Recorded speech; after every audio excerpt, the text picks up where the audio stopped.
Welcome to Sarhad Yunani Tibia Medical College.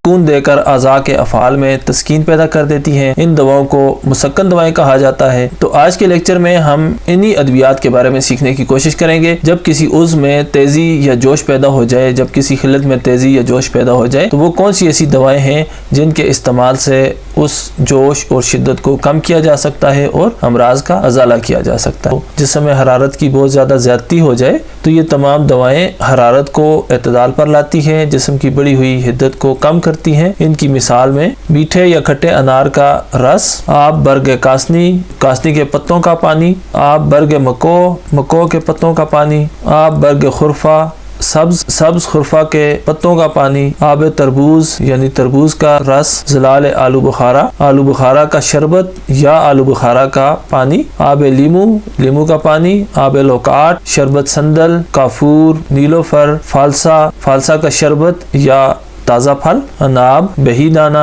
ज़लाल Timor Hindi यानी इमली का शरबत या इमली का पानी, इसके अलावा बर्फ, खास सिरका और आब तरंज वगैरह। ये तमाम अद्वियात मुसक्कन हरारत बदनी है, यानी जिस्म में बढ़ी हुई हरारत को एतदाल पर लाने के लिए इस्तेमाल की जाती है। खास तौर पर गर्मियों के मौसम में जब जिस्म में हरारत बहुत ज़्यादा बढ़ जाती है, हाथ और पाँव से हरारत निकलती हुई महसूस होती है, तो ऐसी तमाम सूरतों में जब बाहर का मौसम भी शदीद गर्म हो और जिस्म के अंदर भी हरारत बहुत ज़्यादा महसूस हो रही हो, तो ऐसी सूरत में इन अद्वियात को इस्तेमाल किया जाए तो ये जिस्म की बढ़ी हुई हिद्दत को एतदाल पर ले आती हैं और जिस्म को राहत व सुकून तबीयत में आराम पहुँचाती हैं। इन दवाओं की मिसाल में पुदीना, आंवला, समंदर झाग, लौंग, इमली, जायफल, अंगूर, अजवाइन देसी, कलवंजी, शाहतरा, ज़रिश्क, अजमूद या करफस और इसके अलावा इलायची खुर्द, इलायची कलां, बादियाँ, सोया और कंदर वगैरह शामिल हैं। बाज़ औक़ात जिस्म में हरारत की ज़्यादती की वजह से मतली होती है, बाज़ औक़ात जिस्म में बलगमी रुतूबात के बहुत ज़्यादा बढ़ जाने से और मैदा में ताफ़न पैदा होने से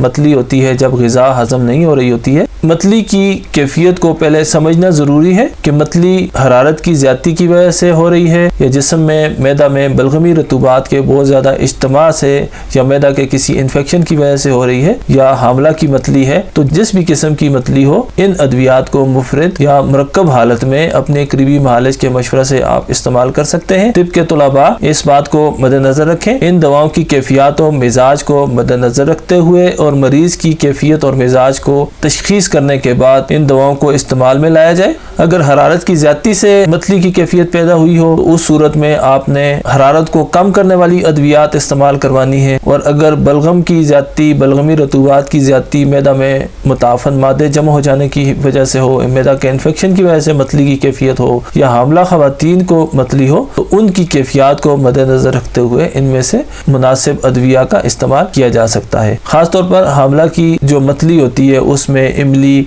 आलू बुखारा, आंवला वगैरह मुफीद साबित होते हैं, और बाजार में से कुछ ऐसी तैयार अद्वियात भी मिल जाती हैं जैसा कि जवारिश अनारेन, जवारिश इमली वगैरह, जिनसे हामला की मतली को रोका जा सकता है। इनको भी हम थोड़ा जूम करके देख लेते हैं ताकि आपको इनकी पहचान में आसानी हो। ये आंवला खुश्क हालत में हमें मार्केट से इस तरह से मिलता है, जबकि ताज़ा इस तरह का होता है। समंदर झाग, लौंग, इमली, जायफल, अंगूर, अजवाइन, पुदीना, फिर उसके बाद कलवंजी, शाहतरा, ज़रिश्क और करफस। फिर हरारत की ज़्यादती की वजह से मतली में आम इस्तेमाल होने वाली जो अद्वियात हैं उनमें सब्ज़ इलायची है, इलायची कलां है, सोया और सौंफ वगैरह शामिल है। इन तमाम अद्वियात को इस्तेमाल करते हुए मतली की कैफियत को कंट्रोल किया जा सकता है। अब अगली स्लाइड में हम कैक को रोकने वाली दवाओं के बारे में सीखते हैं कि कैक को रोकने वाली दवाएं कौन सी हैं। ये ऐसी दवाएं होती हैं जो कैक को रोककर तबीयत को बहाल कर देती हैं। इन दवाओं को मुसक्कन कै दवाएं कहा जाता है। इनकी मिसाल में पुदीना, लीमू का रस, जायफल, इलायची खुर्द, इलायची कलां, ज़ुरमोरा, ज़रिश्क, शाहतरा, जौ के सत्तू या आबेजो, इमली, आलू बुखारा, कलवंजी, लौंग, अंगूर और समंदर झाग या सज्जी, सीप, तुख्म हमास, समाक वगैरह शामिल हैं। ये दवाएं अपनी मखसूस सिफ्त और कैफियत और मिजाज की बदौलत कैक की कैफियत को रफ़ा कर देती हैं, कैक को रोकने में मददगार साबित होती हैं। इनमें से बहुत सारी अद्वियात हामला की कैक को रोकने के लिए भी इस्तेमाल की जा सकती हैं। इनको भी हम थोड़ा जूम करके देख लेते हैं ताकि आपको इनकी पहचान में आसानी हो।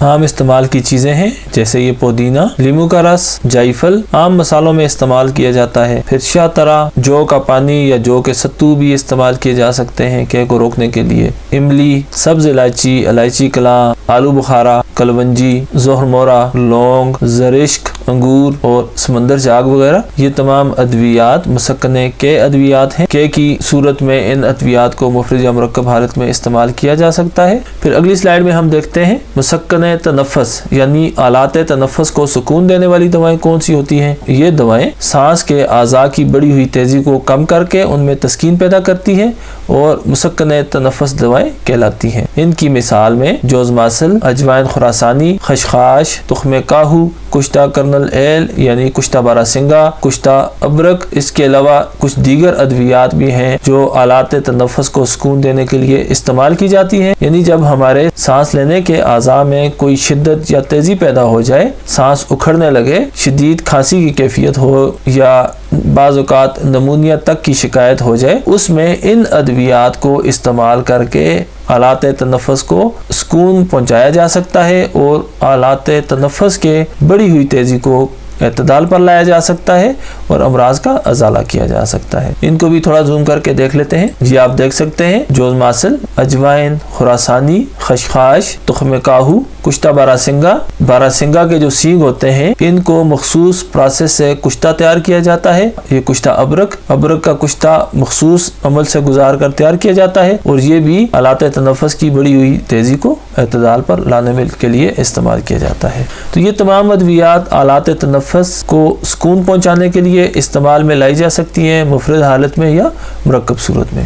پھر اس کے بعد مسکن اعصاب یعنی اعصاب کو سکون دینے والی دوائیں، یہ ایسی دوائیں ہوتی ہیں جو اعصاب و دماغ کی تیزی کو کم کر کے اعصاب میں تسکین پیدا کرنے کا باعث ہوتی ہیں۔ ان دواؤں کو مسکن اعصاب دوائیں کہا جاتا ہے۔ یہ بیرونی طور پر بھی اور اندرونی طور پر بھی استعمال میں لائی جاتی ہیں۔ ان کی مثال میں جو بیرونی طور پر استعمال ہوتی ہیں ان میں پوست خشخاش یا خشخاش، تنکار یا سہاگا، لفاح یا بیروج اور تریاک وغیرہ یہ بیرونی طور پر استعمال کیے جاتے ہیں، جبکہ اندرونی طور پر کافور، کسوس یعنی آکاس بیل یا افتمون بھی اسے کہا جاتا ہے، اسرول یعنی چھوٹی چندن، چمبیلی، زرد اور تریاک وغیرہ اندرونی طور پر بھی استعمال کیے جا سکتے ہیں۔ ان تمام ادویات کو مفرد یا مرکب صورت میں اندرونی طور پر یا بیرونی طور پر استعمال کر کے اعصاب میں تسکین کی کیفیت پیدا کی جا سکتی ہے۔ ان کو بھی ہم زوم کر کے دیکھیں گے تاکہ آپ کو ان کی پہچان میں آسانی ہو۔ یہ پوسٹ خشخاش، پھر اس کے اندر جو باریک دانے ہوتے ہیں یہ خشخاش کہلاتی ہے۔ پھر سہاگا، یہ کرسٹل فارم میں اور یہ بریاں کیا ہوا، اس کو فرائی پین میں یا کسی برتن میں ڈال کر آگ کے اوپر رکھا جاتا ہے اور اس طرح سے کھل کر لیا جاتا ہے۔ اسے ہی عموماً استعمال میں لایا جاتا ہے جسے تنکار بریاں یا سہاگا بریاں کہا جاتا ہے۔ پھر لفاح یا بیروج جسے بیلاڈونا کہا جاتا ہے، کافور، افتمون یا آکاس بیل، اسرول یعنی چھوٹی چندن اور زرد چنبیلی، یہ تمام ادویات اعصاب میں سکون پہنچا